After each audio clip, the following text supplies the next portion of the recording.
Now, let's say you've been in a bubble for the past year and you haven't been keeping up on the news. It can be depressing at times, I grant you. Now, if you only knew one thing about Donald Trump's campaign, it would probably be he wants to crack down on illegal immigrants and immigrants in this country.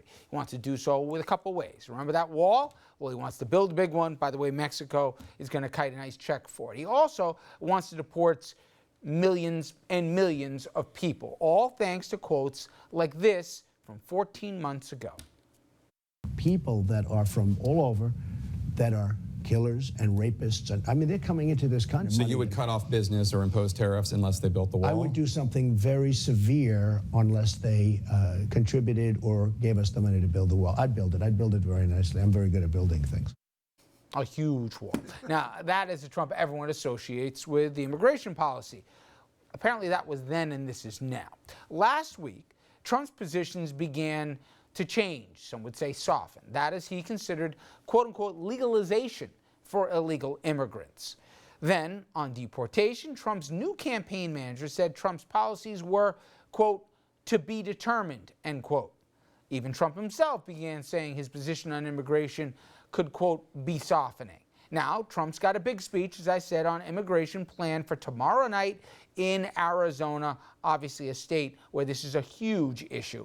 And he is somewhat at a fork in the road on it. Now, if he keeps his hardline stance, he will lose the Hispanic vote. Every single poll says this is a demographic clearly not with him. And any of the votes looking for immigration reform also are going to go on the wayside.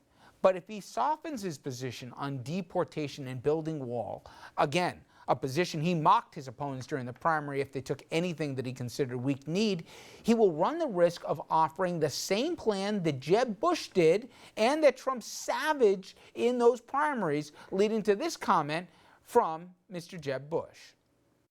Whatever his views are this morning, they might change this afternoon, and they were different than they were last night, and they'll be different tomorrow. So I can't comment on his views because his views are they seem to be ever changing depending on what crowd he's in front of. All the things that Donald Trump railed against, he seems to be morphing into. It's kind of disturbing. Now, he is hardly the only one going after Trump, and I'm just talking about supporters or one-time supporters of Trump. Take Ann Coulter. On the day she released a book saying Trump could change his position on anything but immigration and she would support him, she slammed Trump for thinking of softening his very position on the issue that defined him, mocking his comments and offering a taste of just how the right might revolt if Trump wavers on this one signature issue that he seemed to have clarity on. Now, for more on Trump's shifts on immigration and a look ahead to tomorrow night's speech, I spoke earlier with Politico's Ben Schreckinger. Do you have any idea what we're going to hear from Trump, and more specifically, does his own campaign know what he's going to say on the subject of immigration? In terms of the specifics, a lot of that is up in the air. The campaign has been sending mixed signals in the last few weeks.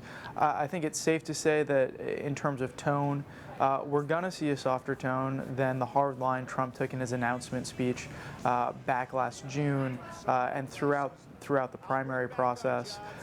People are going to be listening very closely for specifics because so far it's been difficult to pin Trump down.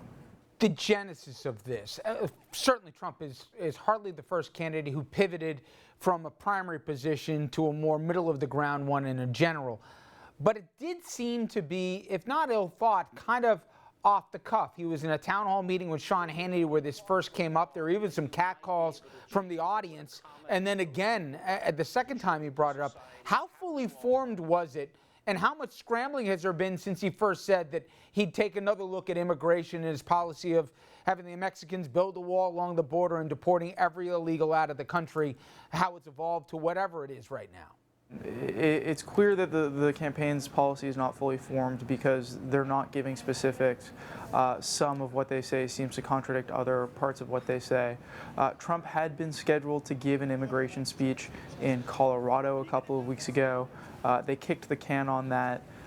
His campaign manager has said that basically she took over with a schedule that needed some pruning, that immigration's a complicated topic, and that she didn't feel ready to have the candidate 2 weeks ago come out and make definitive statements on it. We know that Kellyanne Conway specializes in softening the images of conservative candidates. Roger Ailes has been an advocate of Trump taking a more moderate tone on immigration. At the same time, there are hardliners like Steve Bannon that are still in the inner circle of the Trump campaign. So this is something that's been going on inside the campaign at least for a few weeks, and we'll have to see what exactly they unveil tomorrow. Listen, I've learned never to make any guesses this campaign season, but I don't understand, Ben, how this works for Trump in that he staked out a very clear line. And as we set up here, he's gotten major criticism already from some of his base. I mean, take Ann Coulter for whatever she's worth. Here she's pushing a book on the merits of Trump, and then she comes out full-throated going against him if, in fact, he pivots at all on the deportation of illegals in this country. The base heard one thing, and the Jeb Bushes of the world, the Ted Cruzes of the world, the Marco Rubios of the world are now all saying, see, we told you. How does he gain more Republican voters when so many seem to say this is why we voted for you in the first place? Yeah, he's painted himself into a little bit of a corner here. Now sort of all eyes are on him. His best hope is probably to keep things vague, to not have any obvious policy reversals, but to strike a tone that people can say sounds conciliatory. But again, it's difficult to see how he does pick up voters here because he's walking a tightrope. And I think it guarantees, Ben, 2-3 days of a news cycle where people are going to press him on to define what he said and what would expect to be a scripted speech in Arizona. Define exactly who you'd still deport. Define exactly who you wouldn't. How is this any different from the existing policy under this existing president, or for that matter, under the prior Republican president and his proposal for immigration? In many ways, it seems to be, you know, more forgiving, if you will, to illegals already in the country. Be that as it may, what is the sense you're getting as we're now less than 70 days out from the general? Republicans in swing states, or those who have tough re-elections, how much have they started to read the polls and say, we don't have to stay with him any longer? They're looking at some of their other counterparts. They've actually held out all right here. Is the feeling that they have to separate themselves from Trump in states where it'll hurt, or they can just pretend that he's not the nominee? There are some rumblings that Kelly Ayotte may come out and say that she doesn't plan to vote for Trump. Will be interesting to see if John McCain feels more freedom to put some distance between himself and Trump once he passes through his primary. Obviously, Trump's very popular with the Republican electorate in Arizona, and he's faced this primary challenge.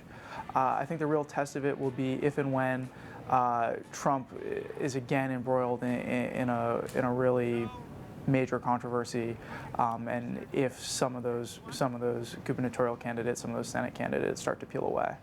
And also all eyes certainly on the debate coming up, or at least the first of the debates, to see how he acquits himself there as well.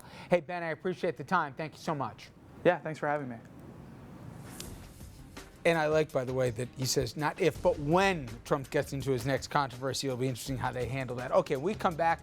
Our panel is going to weigh in on what we can expect or not expect tomorrow, and I'll give you a preview. Your guess is as good as ours. Stay with us.